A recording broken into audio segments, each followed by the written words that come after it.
Hello and welcome to Smile Diaries. I am Dr. Guitta Harb. Today, I sat down and chatted with one of Bravo TV's Orange County Housewives, Lydia McLaughlin.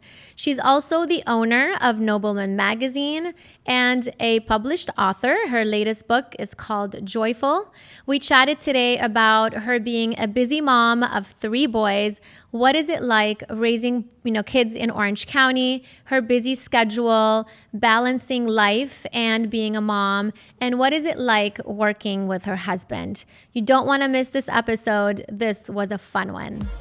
If I let you put your hands all over me. If I let you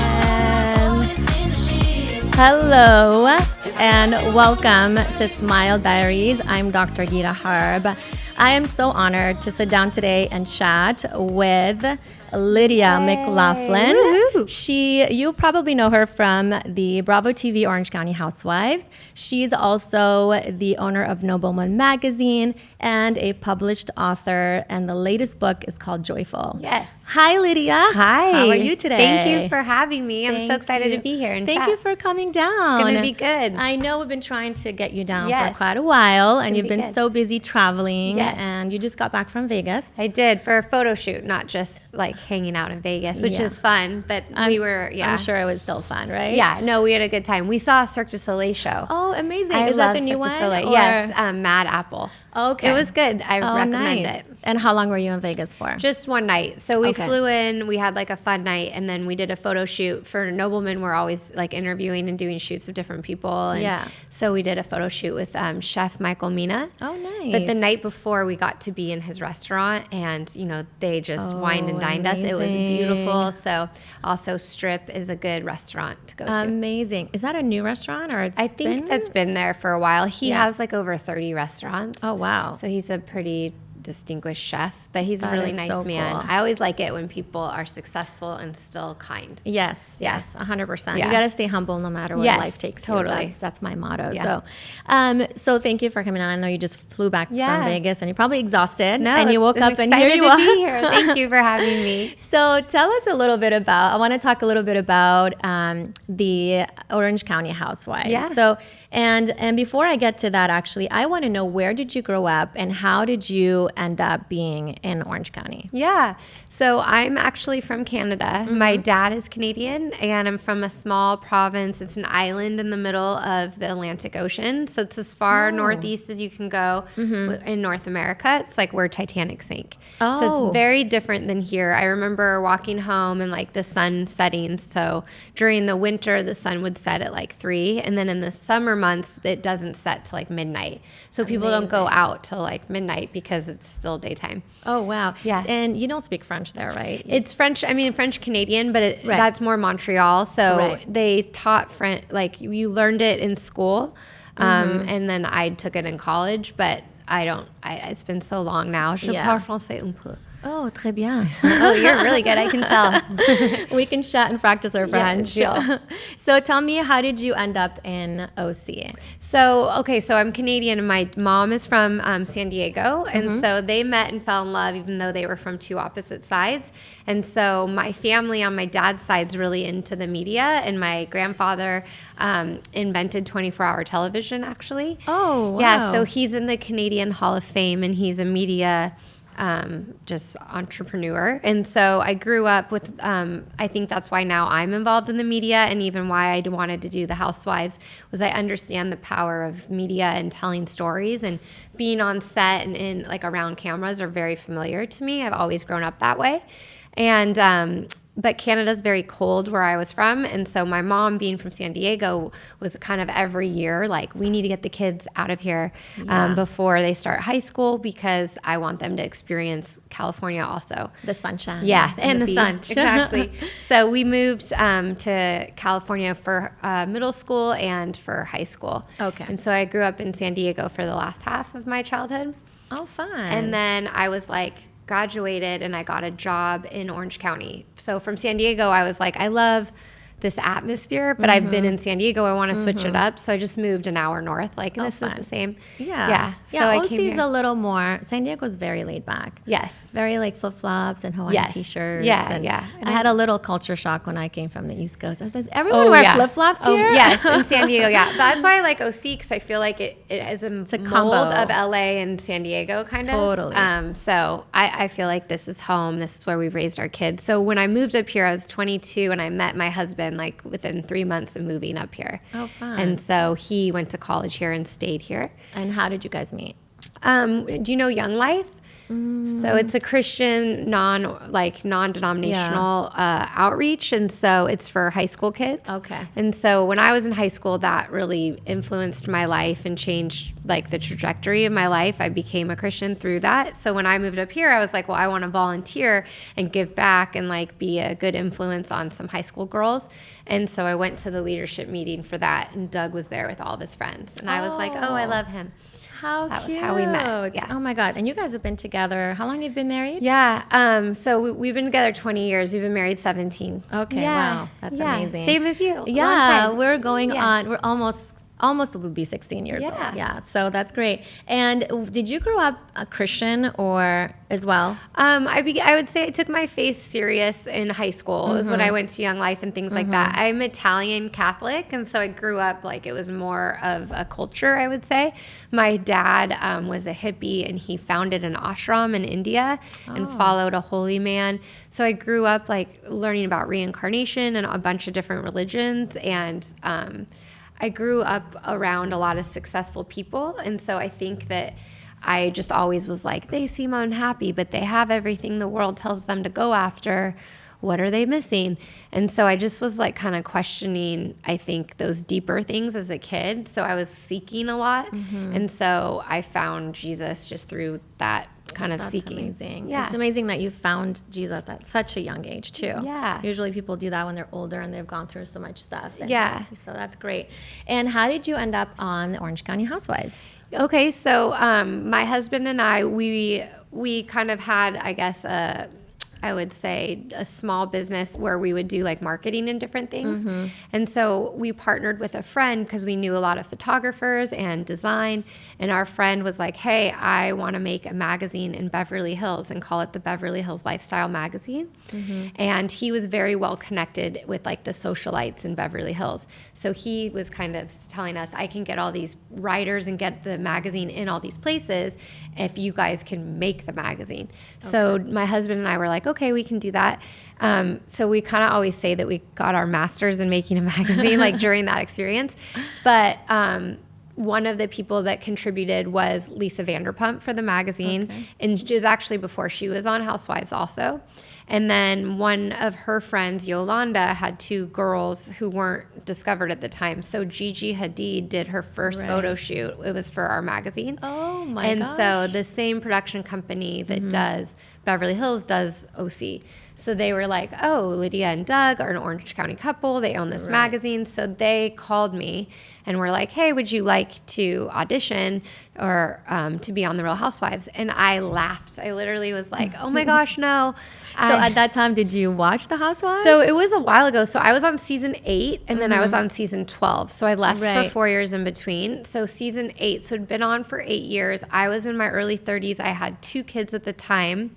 And the girls on the show, I'm not throwing shade. They were just older than me. And so I was like, I don't know that I would get along. Who would I be with? And then the season I was on, it actually had Alexis and Gretchen. So I did have girls that were more my age and stuff. But yeah, I went through the whole process basically telling the producers why I was going to be about housewife. I was like, I like people to get along. I'm a peacemaker. I'm like, I don't want to fight. Yeah. And I think that every season they are this little tip. If people are auditioning for it, they're looking for a certain kind of character. And you don't know what that is. It depends on the dynamic of the cast. Yeah. So the season that they were auditioning me for, they were needing someone that was nice, there was enough kind of big personalities of like causing drama that they needed more of like someone that would honestly want the group to get along. Right. So I made sense. But so I you didn't showed know up that. at the right time, Yeah. basically. Yeah. So I think that's everything good. in life is timing. Yeah. And it was good timing. But I did not think that I was a good fit for it, and I didn't know how much it would change my life. Yeah, you were very sweet on the show. Thanks. So you were just like a breath of fresh air because Thank you didn't you. like drama, you didn't want to fight, you weren't drinking and causing all this stuff. So I loved you on the show. Aw, thanks. And then you left and then you came back. Yeah. And how you came back for 2 seasons? Just or one season. And then, So I left the show, and I remember Andy Cohen called me and was, and he has such a familiar voice, and you answer the phone and it's Andy Cohen, Lydia. You're like, what? Oh my gosh, hi. He's like, you can't do this, you can't leave. It's such an honor, and then to be asked back, and nobody leaves, and it's lightning in a bottle, and you can't leave. But for me, I really felt called to do the show for I wanted to be a light, and I wanted to show a functioning marriage, right? And being a good mom, and some of these characteristics. And then as I started doing the show, not my priorities changed, but the reason to go back was more I'm famous, it's great money, all of those things. I started to really and was oh my gosh, I want to do it again, which was I felt I didn't want to make it a career, and I didn't want to have it ruin my heart. And so I just was I need to leave. I can't do it. It's too tempting for me. And I don't know if anyone really understood that, but I remained good friends, or not. I remained in good standing with the producers, and so they kind of would check in on me after different seasons. And so I had my third son, and then they checked in on me. And Doug and I we left our original magazine, Beverly Hills Lifestyle, and we wanted to do Noblemen. So we were again with timing. Oh my gosh, this would be such a good launch for our magazine. So let's just do it for one season, knowing that we're trying to just promote Noblemen. Right. So that was also very safe for me, because I felt like I had boundaries on how, when you're on the show and you want to stay on the show, you kind of will maybe bend some of your moral compass. Yes. Because you want to stay involved or relevant or whatever it is. But for me, it was very much just I know I only want to do this for this one season. I didn't tell any of the producers that or anything, but I wanted to promote Noblemen, and it's a fun experience. So for me, it was easier just knowing why you were there. Yeah. And kind of didn't veer off the... That's good for you. And so speaking of Noblemen, tell me a little bit about how that started. And I know you're doing this with your husband. Yeah. And tell us a little bit of how the magazine started. Well, here's our magazine. Yes. Yay! Show us the it is a beautiful magazine. Thank you. It's gorgeous, by the way. This was Patrick Dempsey, and it's so fun. I love meeting all these different people, and they always inspire me. I love being around. I mean, I'm sure you feel this way, even with the podcast, people that are passionate, that can inspire you, and kind of are at the top of their game, and they've learned so much. I just feel like you can find truth from so many different people. 100%. And inspiration. So, the magazine's called Noblemen. It's just style and substance. And so my husband and I really wanted to create a magazine for men, and kind of that 1% of men. So we definitely have a very niche market, which is great for us because we know exactly who we are targeting. And it's the most beautiful magazine in the world. Pretty magazine. It really is. It's on the best paper and the best design and all this kind of stuff. So so who when you try to get people to be on your cover, who do you mainly reach out for? So actually, it's really funny because I have 3 boys, and so now they're at the age where I ask them make me a list of who you want to be on it. But the word Nobleman, and it's above their head. So we have been approached by different celebrities management, and we have to say no, because if there's a scandal or they're not necessarily a role model, we don't want to celebrate them. Totally. And so I'm always, anyone can complain, anyone can get the scoop or be bad, but I try to really go high and be positive. And so even if we're going to go to a restaurant and the review is going to be bad, we'll tell them, hey, we're not going to run this. We should come back again when it's something you're more proud of. Right. We want to tell people where to go, not where not to go. 100%. Right. So we always want to celebrate people. And so that's really the heart behind the magazine is if there's a woman in there, it's not going to be because she's scandalous article. It's going to be like, look at this woman that's killing it and like how inspirational she is. Yes. Someone to look up to. Exactly. And someone that leads by so there's example, articles in here about like how to be a good dad or fighting for your marriage, and kind of a different thing than we would get on normal mainstream. Right.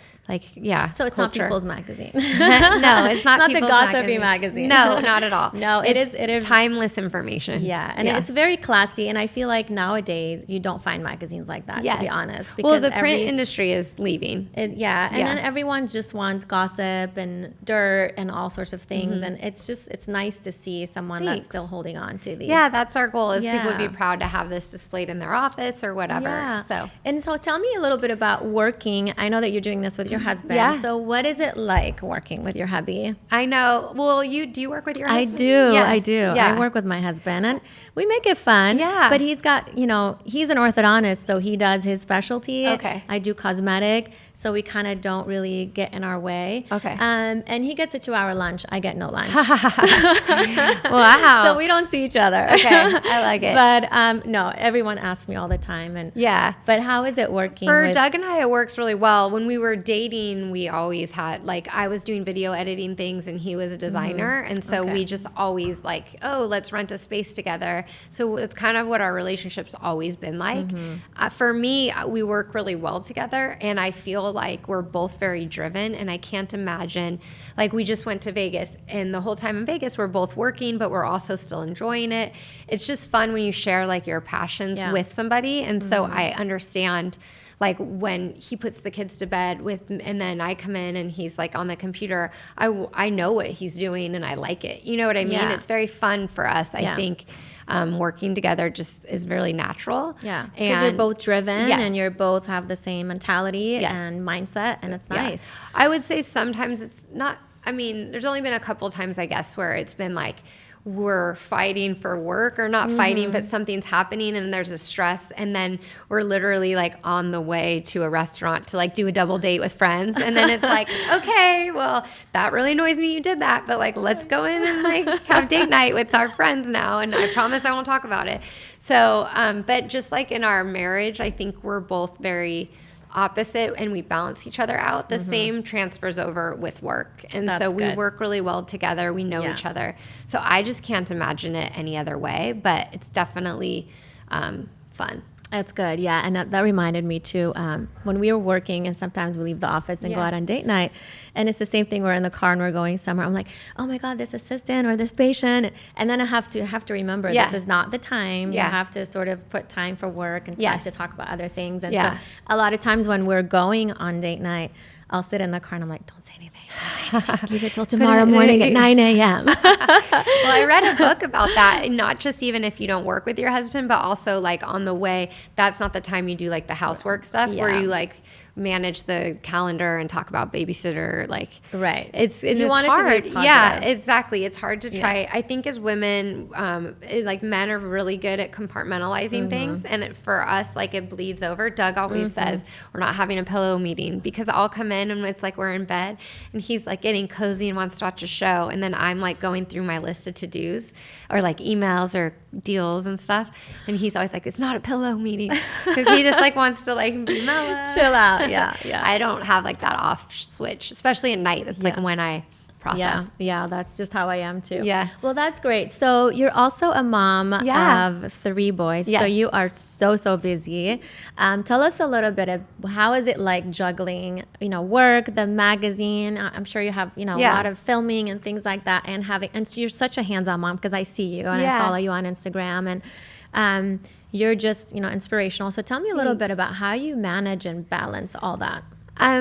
Well, I think I had a really good role model. My mom was just a great mom, and I think I have a lot of respect for her, and like just view her so highly with the way that she raised us. So, because some of my friends have asked me, like, do you feel guilty, or do you feel like you're being a bad mom, or whatever it is?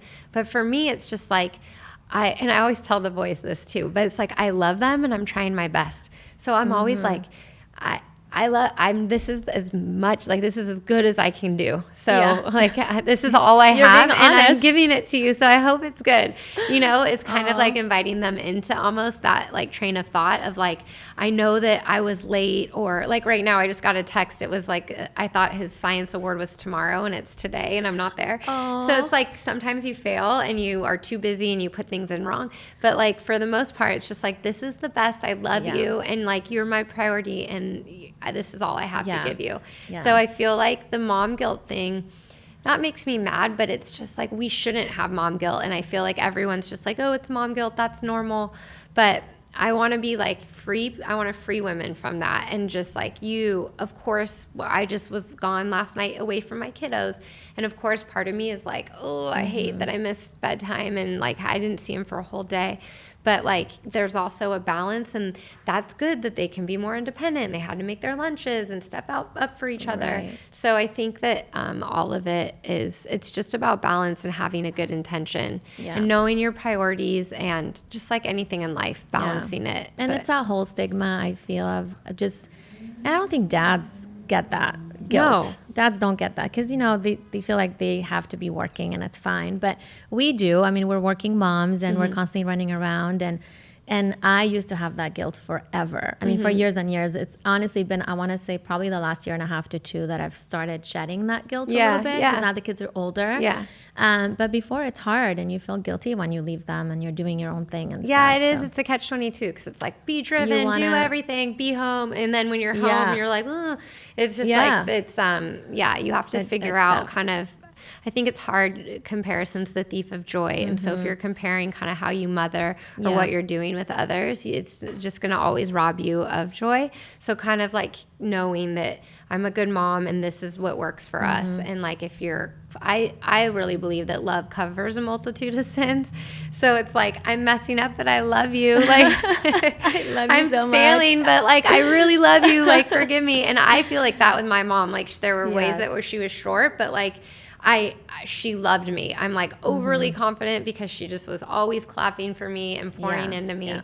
And so if I think at the end of the day, if the boys are like, she missed my science award, but like she went out of the way here and loved me, like all these other things, that they forgive you. Yeah. It's, so it's a balance, but I just find it so interesting, like the different, like I grew up very traditional.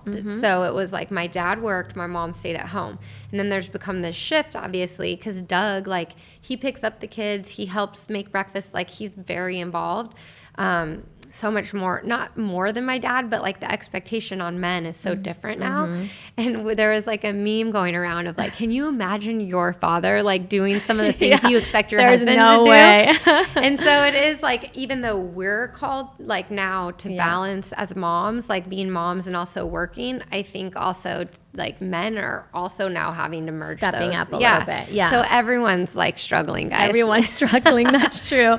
And it's the same with us too. I mean, I grew up and we're 8 children. So my mom was stay-home mom and my dad worked. And very, very traditional, very strict household, very traditional. But I always, as a child, I grew up wanting to work. I grew up wanting to be independent. And although I'm a great mom, I mean, I've a lot of the things that I have learned as a mom were from my mom, like, just cooking every day for the kids and being there for them, and even like doing house, work and all of that, and affection and everything. I've learned all of that from her, but I've always wanted to be independent and strong and work. And so balancing the two is hard, but I do the same thing. I have my husband drop off in the morning because I'm like, I have to work out and I have to get to work too. So he does. And sometimes at beginning of our marriage, he would not make breakfast and he just constantly relied on me. And so it was the last 2 years I was like, you know what? No, you need to go down and make breakfast like twice a week. So, and now he does. And now things are much better. But before it was tough when you're doing everything and you're working and it's a struggle. Yeah. So. But well, that's great. You have it under control. Yes. So that's awesome. And how old are your boys? So one is they're all graduating, so entering summer, but 8 years, 12 years, 14. And we found out that you're oldest son Yeah. is going to be in high school with my daughter next year. Same grade. They're both entering Same grade, freshmen. same school, so I'm yeah, excited. it'll be fun. Yeah, I'll it's see going you to at be all fun. this stuff. And if you ever need me to pick up or anything, Oh, same. call me. Same. Yes, me too. You never know. It might be me or Doug. We don't know. You might who be doing a podcast and you forget, and you're like, "Hey, Guitta, can you pick up my son?" So I'll do it. I promise. Thank you. So tell us a little bit about. I wanted to talk a little bit about living in OC. Tell us your lifestyle in OC. I know you guys travel a lot. How do you like living in OC, and what's that like? Yeah, I love OC. I love the lifestyle here. We just actually got our dream house like the last year. And it's gorgeous, Thank you. by the way. You're It's so stunning. sweet. Thank you. Yes. So that was fun. We did like a whole remodel, and Yeah. it was a crazy year for us. But it just, I love like the sunshine. I love like the whole lifestyle here. And so it's very different, obviously, than Canada or even the way that I was raised. And so I know we were talking earlier before the podcast about like this idea of, I just read even this book of raising grateful kids in an entitled world. It's the name of the book, and it's really, really good. But the boys are so funny because they like read the first chapter, and it says like, to make your kids give away toys and like do all this different stuff, and they're like, no, what book are you reading? What are you gonna have us Don't do finish now? it. Yeah, but I think it is a challenge, obviously, of like having grateful children, especially in the world that we live in, and like not having to, I don't know, be worried or apologize for your success, and like want to celebrate the blessings that you have, but then also like how do you keep your kids grounded and realistic in this world, and then especially when they're also so entrenched in it, just at school and all around the kids, like just hearing things that kiddos say. It's So like, how do you do that? So what kind of a mom are you with your kids? Are you strict on them, and how do you keep them grounded? I mean, if I totally knew the answer, it's my next book. No, I mean, we try to be like really involved with our church and like involved with kind of getting them outside of the OC bubble, and even traveling, I think is really It's very good. for them. But then a lot of the ways that we travel also, it's not like we're, going to orphanages or anything on a family vacation. That definitely has to be like a church trip that we have planned. So it's hard. It's a total struggle and a conversation Doug and I are always having. And like the boys, so my kids go to a private school and they have uniforms. So the only thing really they can like express themselves with is their shoes. So they really want, like they're always wanting another pair of like Nikes or shoes or whatever it is. But my husband grew up, his dad, it was one of five. His mom stayed at home. His dad was a teacher. So he grew up so opposite of the way kind of his boys are growing up. But I rely a lot on Doug, I would say, to kind of what were some of the rules. And there's like scientific evidence about giving your kiddos like chores at home, and then they have to earn money. So if they want those shoes, like I'm not just going to go out there and buy it. And so it is really hard, but then my parents live like right across the street basically. Yeah. And Roman, my youngest son, is in a habit of just going on my mom's Amazon and buying himself stuff. Oh no. So every time we go to her house, she has like a box and like, Roman, you ordered a jersey. And I'm like, gosh. Mom, you can't be doing this. I'm like trying to teach them over here, like chores and earning and like, no. And then he just walks into my mom's house like, boop, boop, boop, boop. Like Amazon.com. But then, but you're like, I love it, Nana. Like, you're the best grandma. Thank you for being so sweet. Like, I don't know. I remember when my kids. That's what grandmas are for. Exactly. Right? But like once a month, not like, I don't know. So honestly, I'm struggling with this. I don't know the answer. It's like a balance. And my kids have said like some obnoxious things of like, please say we're not like I want to be flying first class or private, and you're just like, you're 12 years old. Yeah, like, that's how my kids are. This is really I'm embarrassed for me now. You've brought it on to me, the shame. Yeah, I think we're both on the same boat with that one. So then we're like, are they old enough? Can they fly economy? So I don't know. I don't have an answer for that. It's just all around us. And like I said, you can't like apologize or feel guilty. Right. Because also that's why you work so hard, right? To have that lifestyle. And so if you're not going to give that to your kids as well, it is a balance. I mean, I kind of have to teach them that not everybody lives like that, but at the same time, you need to earn it. And it is hard. And like my son right now has been begging for an e-bike, and I'm not buying it, not because I can't afford it, but it's because of, more because he's just a clumsy boy sometimes, and safety. And I don't want him to get hit by, some guy that's not paying attention. Dangerous, and so every day he's like, well, it's just this much money. Why aren't you buying it? I'm like, but Cooper, it's not because of that. So it's hard. And he's like, well, I'll it's easy. Why don't you just get it from me? And I'm like, it's safety. It's not really has to do. Well, the phone also. The phone. Sterling doesn't have a phone. He's going into high school. Okay, I got my kids' phones at age 10. Okay. But and probably I should have waited, but that's because my daughter dances and she's at the dance studio for 5 hours and I need to check on her. Yeah. So my boy, he has a watch. So he texts me from his watch. Yeah. But so that's a really big deal in OC. That he's 14 he's and the only one. There's one other kid in his grade that doesn't have one. So for 8th grade, they had to go away to DC for the week. And it was just like the rules for the phone. And then he could call you from a phone, but he didn't have a phone. So we were like, oh no, they acted like everyone had one. And that was the kind of reality check for us of like, oh, he really is left behind on this. Oh no. And so, but we always thought we'd get him one for high school. So he's going to be getting a phone. He won't be the issue. My second kid is more like in group chats with girls and more like social. So Sterling, my oldest, is like the purest little sweetheart. Oh, that's so cute. Yeah. Well, I want to talk about your new book that you just published. You came to my party. Yeah, I did come to your party and it was amazing. It was a very sweet party and thank you for having me. Of course.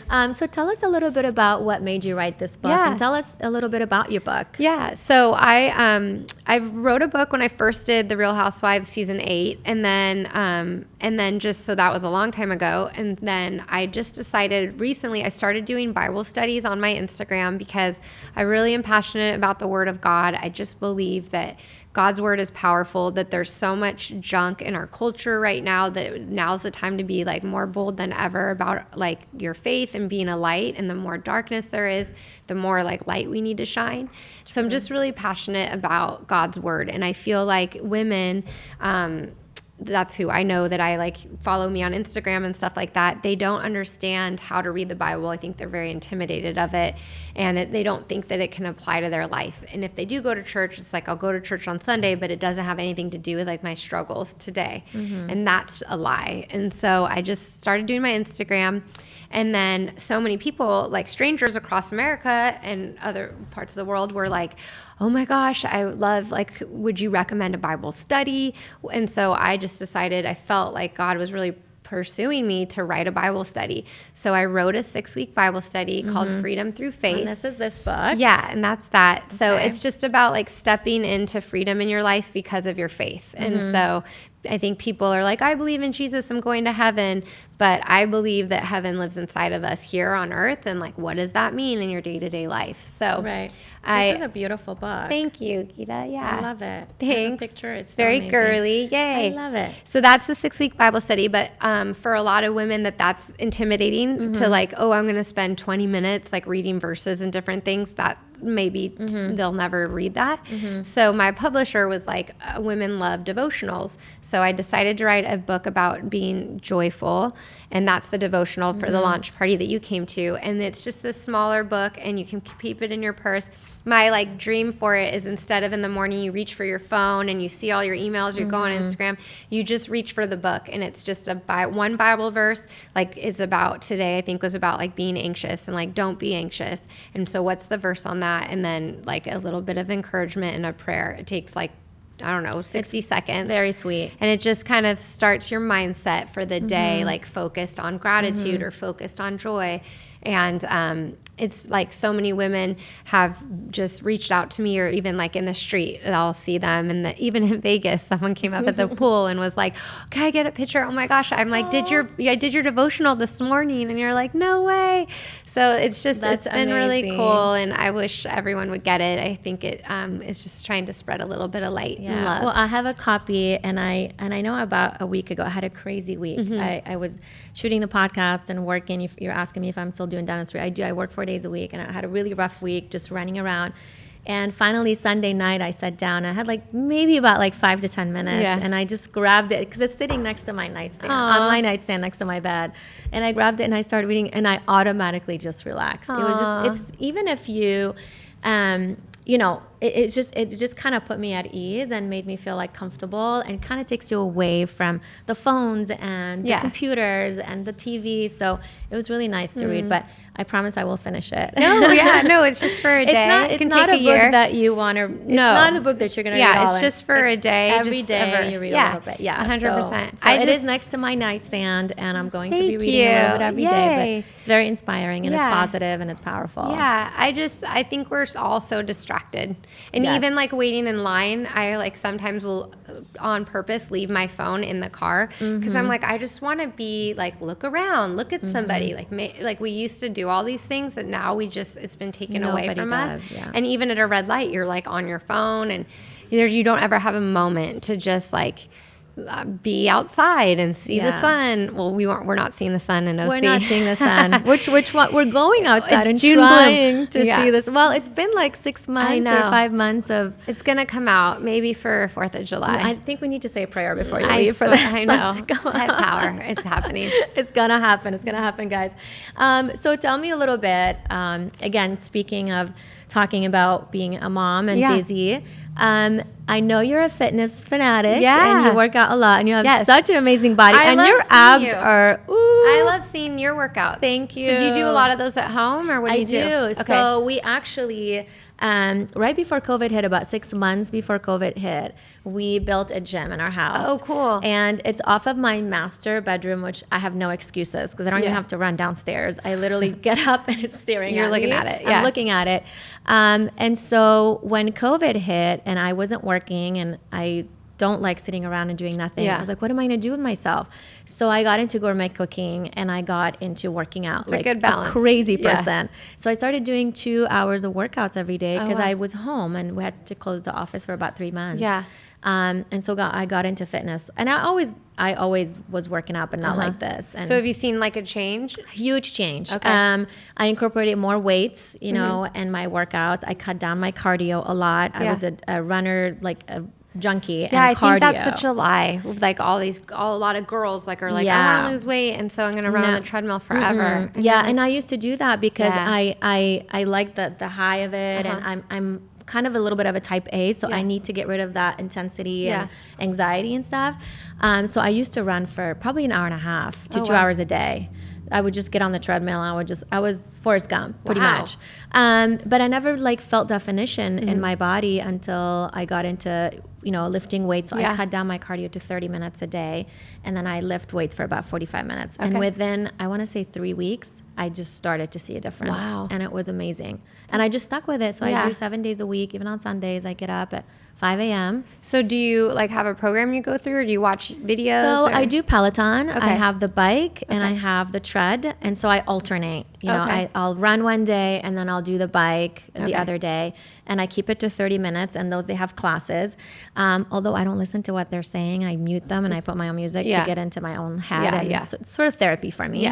And then after that, I'll do just workouts on my own and things like that. So I'll just do weights and and I love it. It's great. It just keeps me sane. Yeah, it really does. So and you've got like some crazy abs and beautiful body. So tell us about your workouts. Yeah, well, I have 2 older brothers, and I think one of my older brothers, he was a model, and so he was always really fit. Nice. And so I just learned a lot from him, and that was kind of like our way of bonding, I guess, or what we would do together. So in college, I'd always work out with my brother, and it just was a way of life. And so I think you've always been fit. I've always kind of and so I just have always been really active and kind of the same size and always just maintain that. But for me, it's the same thing. It's just like who I am, and it's like not, I want to get into these size pants and then I'm gonna. I think when people are like think that they have to diet or whatever it is, and then they're going to reach a goal, and then they can go back to sitting and doing nothing. Right. That's just not reality. Like you have to continually,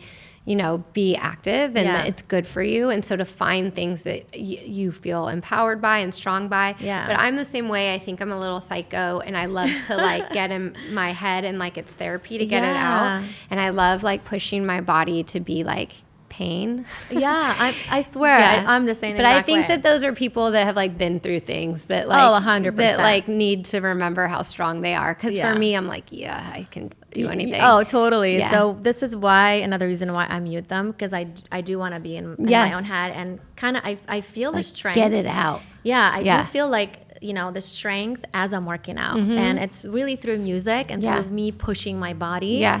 And it's almost like sitting down and just had like an hour of therapy. 100%. And that's just how I feel when I'm done. Me too. Yeah. It just feels so good. Yes. So we got to work out together. Deal. I like classes though, because you said you worked out at home, but I do a lot of classes, and I kind of like to bounce around.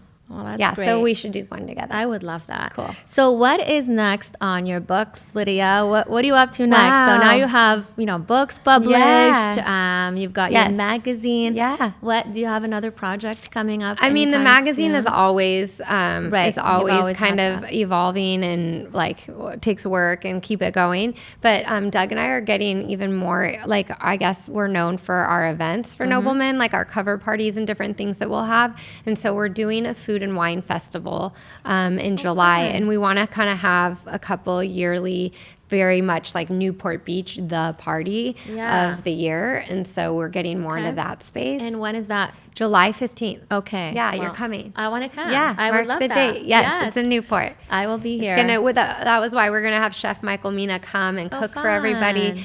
I want to be like the Great Gatsby of Orange County. Ooh, I love that. I can see you being. Thanks. I want to be like magical and have people together for fun. You are already just celebrate magical. and be joyful. That's the goal. Oh my God, I can't wait. Yeah, I'm there for sure. I'll save the date. Yeah. And I want to talk a little bit about fashion. I know you're so cute with your outfits. Oh so my gosh. Tell us a little bit, where do you shop? Geez. My mom and I love to shop together. That's like our thing that we do to hang out. And then her love language is gift giving. So it's like a good match, because she'll just take me shopping. And then I'm like, sometimes I call her sugar mama, and then people think, I come with you guys? Yes. Yes. I'm just gonna invite myself. But I'm always calling her my sugar mama, and then people give us weird looks, and then I realize like, oh, they think that like she's not my mom. They think that like we're together. So now I have to say like, this is my mom, and she's buying me everything. Well, I love your mom. She's so sweet. And hopefully I'll get to meet her one of Yes. these days. Oh, she'll be at the party on the 15th. I can't wait. Yeah. Well, I'm so excited, and I'm so excited that our kids are going to be in the same school Yes. too. So I'll get to see you buds. more. Yes. And you live down the street from me too. I know. So we're meant to be friends. Yeah, we'll have to visit more often. And I want to close this amazing episode with just give us a piece of advice for all our listeners. Oh, wow. My piece of advice is just to believe in yourself and to like trust inside, like the Holy Spirit inside of you. I just believe that we know what we were created to do. And so if we take bold steps, then our life will be full of boldness too. I love that. Yeah. Oh my God, you're beautiful on the inside So are and the you. outside. Oh, thanks. And where can everyone find your book? Okay, Lydia? yeah. So Freedom Through Faith is on Amazon, and then my devotional Joyfull is in Target, Amazon, Walmart, Barnes & Noble, wherever books are sold. Noblemen is on our website, or also at Barnes & Noble. Great. And what is the website for your Noblemen? Is Noblemenmagazine.com. Great. Yes. Okay. Thank you. All right, guys. So Yay. this has been such a pleasure having you. Thank you. I know you're so busy, and thank you so much for being here. Yeah, of course. Mwah, Thanks for having me. Love you. Thank you. I need a real boss. Somebody home care with a bill.